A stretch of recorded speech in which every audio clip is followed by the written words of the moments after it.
Hello, I'm Rodrigo and I'm here to share with you a couple of stretches that'll help you with your BJJ game. Are meant to target specific parts that are used highly in Brazilian Jiu-Jitsu. Um, I'll be taking you guys through it. The first one I'll be taking you through is just a very simple but vital neck rotation. So you're just going to stand nice and tall, make sure that your head is extended, your spine is at its longest point, and you want to just take your head looking right, looking left, and make sure to see the difference between the two. So you want to do this 10 times, holding it as long as you can, and you want to actively push. You don't just want to, you want to keep your neck active while you're looking back to the center, to the left, back to center. Okay, same thing, looking up, keeping the jaw closed, looking down. And when you're looking down, you want to make sure that you're not just bringing your head down, but you're tucking the chin and you're stretching the back part of your skull. Okay, so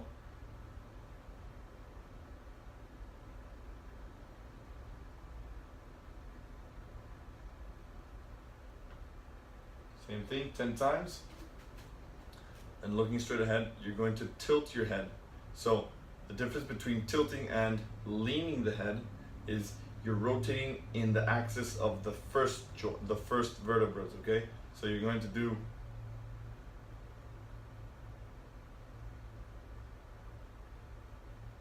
at first it's a good idea to do these in front of a mirror so that you have a reference point, because it's very easy for your head to do this.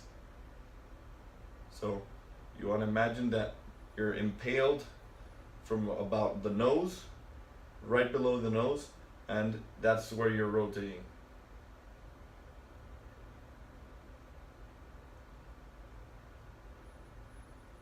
Okay, should feel a really good stretch on the sides. Then you're going to do a full set of circles. This time you're going to go through the whole thing, really trying to exaggerate the range of motion. Don't let your shoulders move. So you don't want to be doing this. Okay, keeping your shoulders and your scapula retracted and down, nice and tall, and big neck circles.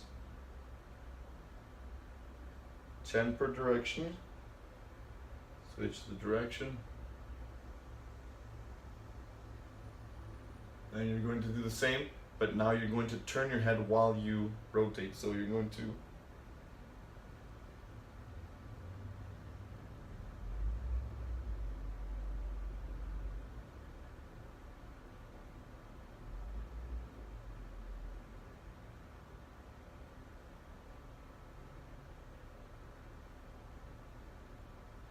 okay.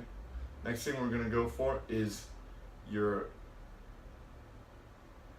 upper spine in relationship to the body. So it's the thoracic spine, which is where your ribs are attached, is between here and here. Okay, so it's very important that when you're doing this type of thing, people always compensate by just moving their shoulder blades forward and back.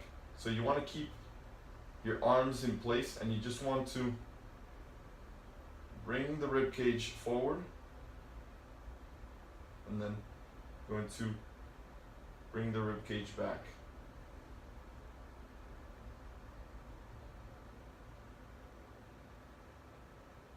This is more of a coordination exercise. So the next exercise that you want to do for your thoracic spine would be getting into child's pose. So that means that you're sitting on your heels. If you can't sit on your heels, just want to immobilize your hips. So you're going to come down onto your elbows. You're going to put one of your hands behind your head, and you want to keep this triangle stuck. So you don't want to do this or this. You want all these three pieces to move in as a unit, okay? So when you're down here, you to come and you're going to rotate, keep the hips fixed, and come back down. Rotate, come back down. Rotate, come back down. Do 10, finishing with a static hold at the end. So it would be come all the way up, all the way up, all the way up, and hold it for 10 seconds, breathing the whole time. Come down and relax. Now that you're already in this position, you're going to do the frog stretch. So you want your knees to be open enough so that you're comfortable, but that you're feeling a slight amount of tension, because you're going to add more tension through the feet. So now the feet, or you're trying to bring them out. So feet would look like this on the back. Okay? So you want this angle to be at 90 degrees for now, because we can do this stretch can be done with the legs in 90 or more than 90. Okay? So for now we're going to focus on 90, down to your elbows. You're going to keep the low back flat. Okay, so while we're doing this, you don't want to be doing this or this. Okay, you want to keep your low back flat, feet are wide. Okay, I feel it. I'm in this position, and then I try to sit my butt down back onto the floor. You should feel a really good stretch in what's called the adductors, which are the inner part of the thigh. Hold that again. You're going to move back and forth slowly for 10 repetitions and hold it on the 10th repetition, okay? You should do an exploratory session of finding, okay, which are the angles that feel the most tension, and work on those, okay? So for the next one, we're gonna work on our hamstrings. So that means that if we wanna isolate the hamstring, you're going to do one leg at a time. This leg is bent, this leg is straight.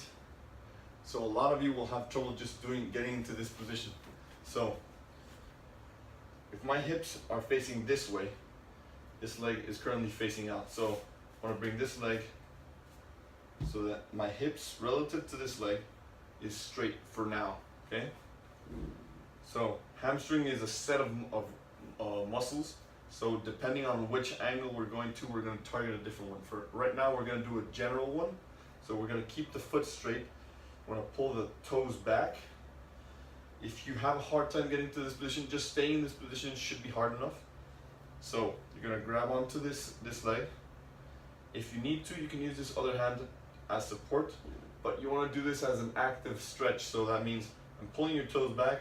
I'm pushing the back of my knee towards the floor, nice and tall, and then you're going to bring your sternum, the middle part of your chest, up and in that direction. So ideally, no hands. I would be doing this, but if you have to change it, you can grab onto this, and so you grab your bottom of your shin and you put your back hand as support on your back.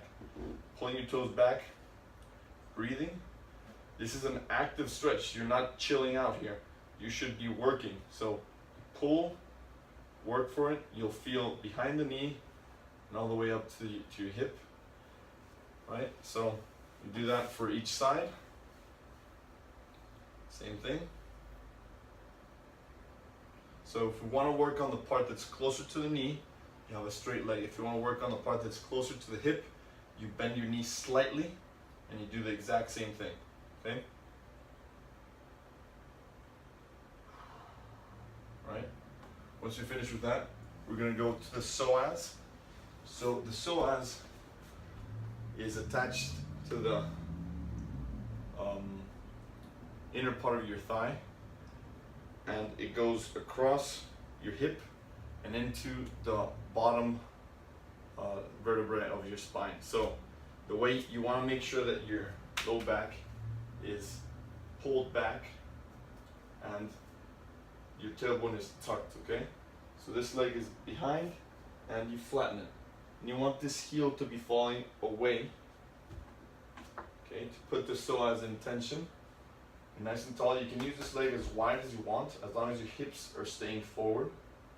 Then you're going to tuck the chin, tuck the tailbone, extend the spine. Okay, you should already feel a lot of tension here. And then to add more tension, you're going to tighten your lats, which will be tightened in this position. So you rotate your hands externally and you push your shoulder blades away from you. Okay? Don't shrug them up, away, forward, okay? So push, then you want to lean forward slightly and still keep extending up towards the sky. Push, push. This is an active stretch. You're not chilling out here. This should be hard. Count to about 10 to 30 seconds and relax. Switch to the other side. Same protocol. This leg is used for support. Back leg is, the back foot is leaning towards the outside of your midline. You're tucking your tailbone. Low back is a flat. Axial extension, pushing your palms forward, rotating towards the little finger, and you push the shoulder blades away from each other while keeping active. Then you lean forward and you breathe. Okay, keep pushing, work. You relax slowly, come out of this position and relax. Okay, I highly recommend that between stretches you do a shaking motion. So shoulders, shake them, shake the leg. All right, so I would recommend doing this 3 to 5 times. Ideally, you can spread it out throughout the day, but if you have 15 minutes and you can do it twice, go through it twice, and that should feel great for you. If you have any questions, let me know. Good luck.